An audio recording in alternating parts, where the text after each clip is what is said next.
Terrorist हैं। हाँ, कांग्रेस बोल रही है। हाँ, कांग्रेस बोल रही है। जवाब दीजिए, जवाब दीजिए।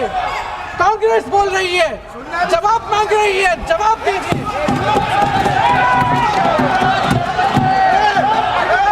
कौन जवाब देगा? कौन जवाब देगा? गृह मंत्री जी जवाब देंगे। किसने ऑर्डर दिया? किसने ऑर्डर दिया पैलेट गन्स चलाने के लिए? किसने ऑर्डर दिया? आपके माध्यम से मैं पूछती हूं अध्यक्ष महोदय, किसने ऑर्डर दिया? प्रधानमंत्री जी ने दिया? गृह मंत्री जी ने दिया? जवाब देंगे? पूरा देश पूछ रहा है, सिर्फ कांग्रेस पार्टी नहीं पूछ रही है, पूरा देश पूछ रहा है। अध्यक्ष महोदय, आदरणीय प्रधानमंत्री महोदय जी और आदरणीय गृह मंत्री महोदय जी से पूछना चाहती हूं कि क्या जरूरत थी एक मासूम बच्ची पर इस तरह दमन करने की?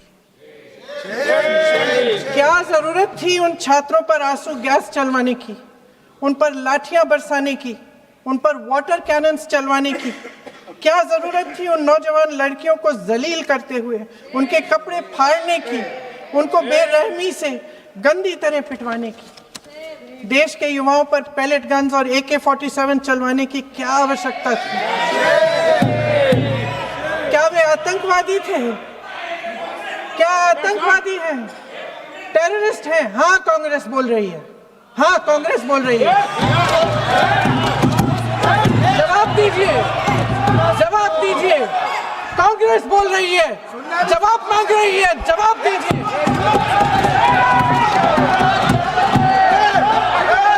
कौन जवाब देगा? कौन जवाब देगा?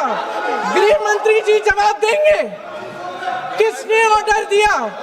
किसने ऑर्डर दिया पैलेट गन्स चलाने के लिए? किसने ऑर्डर दिया? आपके माध्यम से मैं पूछती हूं अध्यक्ष महोदय, किसने ऑर्डर दिया? प्रधानमंत्री जी ने दिया? गृह मंत्री जी ने दिया? जवाब देंगे? पूरा देश पूछ रहा है, सिर्फ कांग्रेस पार्टी नहीं पूछ रही है, पूरा देश पूछ रहा है। अध्यक्ष महोदय, देश के माता पिता पूछ रहे हैं, छात्र पूछ रहे हैं, अध्यापक पूछ रहे हैं, पूरा देश आज ये पूछ रहा है और आपकी जिम्मेदारी बनती है कि आप इस सवाल का जवाब दें। क्यों डरते हैं आप इस देश के नौजवानों से? क्यों डरते हैं आप इस देश की बुलंद आवाज से? और उस आवाज को दबाने का हक आपको किसने दिया है? महोदय, ये सदन यहाँ बैठे हुए सांसदों की जागीर नहीं है, ये इस देश की अमानत है। यहाँ बैठे हम सब इस देश की जनता, इस देश के युवाओं, बुजुर्गों, गरीबों, अमीरों और सब धर्मों, सब वर्गों के देशवासियों के सेवक हैं। हम उनके प्रतिनिधि हैं और ये सत्ता हमें उन्होंने ही दी है। इस देश का संविधान हमारी सर आंखों पे, इस देश का लोकतंत्र सर्वोपरि है, इसे ध्वस्त करना पाप है। यह करोड़ों जनता हमसे सिर्फ एक चीज मांगती है, जवाबदेही। इंग्लिश में इसे अकाउंटेबिलिटी कहते हैं। हमें सत्ता देकर, हमें यहाँ तक लाकर सिर्फ उसकी ये गुहार है कि जो हम करें उसकी भलाई के लिए करें, और अगर उनके साथ अन्याय हो तो हम उनके प्रति जवाबदेह बने और उन्हें न्याय दिलवाएं। पिछले दिनों हजारों बच्चे सड़क पर उतरे, उन्होंने अपनी पीड़ा व्यक्त की, गांधी जी के दिखाए हुए रास्ते पर अहिंसा और सत्य को अपने दिलों में रखते हुए गाते, मुस्कुराते हुए शांतिपूर्वक प्रदर्शन किया। लोकतंत्र के सबसे पवित्र सिद्धांत के तहत उन्होंने अपनी आवाज उठाने का अधिकार कायम किया। ये उस भारत के बच्चे हैं जो गांव में रहते हैं, जो महानगरों में रहते हैं, जो छोटे कस्बों में, छोटे शहरों में रहते हैं, जहां माँ अपने गहने बेच देती है, पिता अपनी जमीन गिरवी रख देता है, एक परिवार अपनी पूरी जिंदगी की कमाई बच्चे के सपने पर खर्च देता है। और अब उन्हीं बच्चों को लगने लगा है कि आज इस देश में मेहनत से ज्यादा बेईमानी मायने रखती है, मेरिट से ज्यादा पैसा मायने रखता है। तब सिर्फ एक छात्र नहीं हारता, उम्मीद हारती है। इन परेशान बच्चों ने अपनी उम्मीदें आपसे साझा की। उनकी मांगे क्या थी? कि पेपर लीक करके उनके साथ जो बार बार अन्याय किया जा रहा है उस पर कार्रवाई की जाए, कि जो सिस्टम उनके भविष्य को कुचल रहा है उसे सुधारा जाए, कि जो माफिया उन्हें घेरे हुए है उसे हटाया जाए, कि जिस मंत्री के कार्यकाल में यह सब हुआ वह इस्तीफा दे, कि उन पर बर्बरता करने वालों पर कार्रवाई की जाए और उसके लिए माफी मांगी जाए। बस यही उनकी मांग थी ना, कि जो शिक्षा और स्वतंत्र अभिव्यक्ति का अधिकार उन्हें संविधान ने दिया है उसे कायम रखा जाए।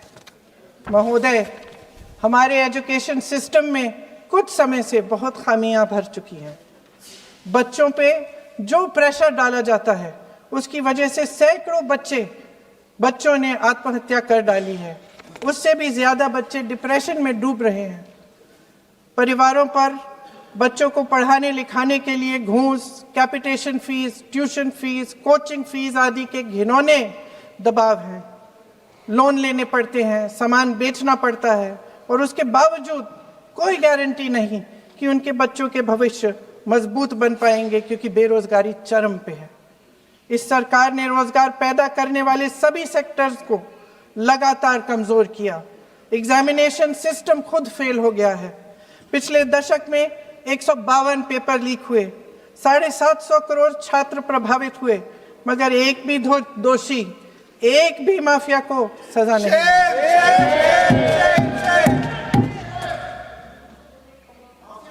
हमारे एजुकेशन में आरएसएस के प्रचारकों को भर भर कर उसे खोखला बना दिया है।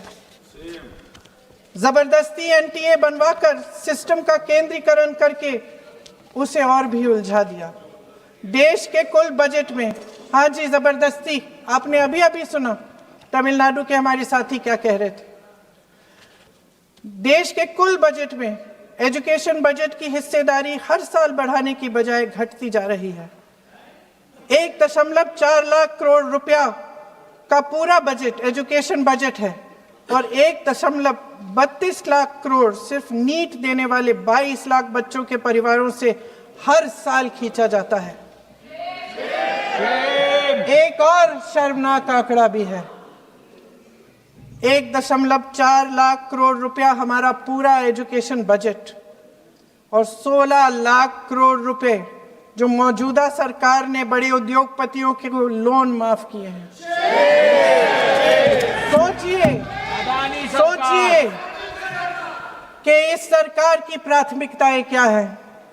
सच ये है अध्यक्ष महोदय कि जिस तरह अस्पताल में उस छात्रा की मां का विश्वास पूरे सिस्टम से हट गया है, उसी तरह देश के युवाओं का भरोसा इस पूरे सिस्टम से टूट चुका है। और जब इस तरह देश के भविष्य, हमारे युवा निराश होकर सरकार और सिस्टम से अपना भरोसा हटा देते हैं, तो उस भरोसे को फिर से बनाने के लिए सिस्टम के अंदर से जवाब नहीं ढूंढा जा सकता। उसके दायरे से बाहर निकलना पड़ता है, नए सिरे से ठोस प्रयास करने पड़ते हैं। अफसोस की बात यह है अध्यक्ष महोदय कि इतना हो जाने के बाद भी आदरणीय प्रधानमंत्री महोदय जी और उनके साथी इस सच्चाई को समझ नहीं पा रहे हैं।